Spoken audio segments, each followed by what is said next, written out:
Veteran news anchor na si Henry Umaga Diaz, pansamantalang mawawala sa TV Patrol.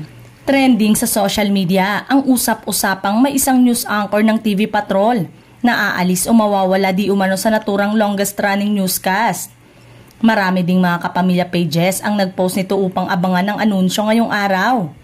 Pero ngayong umaga, it was revealed sa Gising Pilipinas ni Doris Bigornia at Alvin El Chico na ang aalis ay si Henry Umaga Diaz.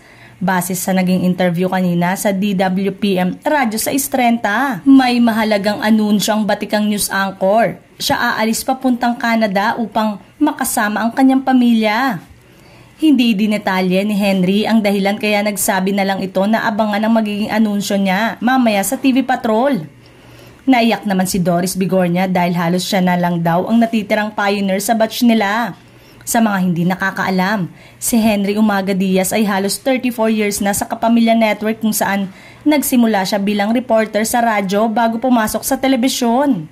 Taong 2020, nang muling magbalik si Henry sa longest running Tagalog newscast ng bansa matapos na maging news anchor din noon ng TV Patrol World at TV Patrol Weekend. Magkakaroon ng special tribute ang TV Patrol mamayang gabi para sa kanya.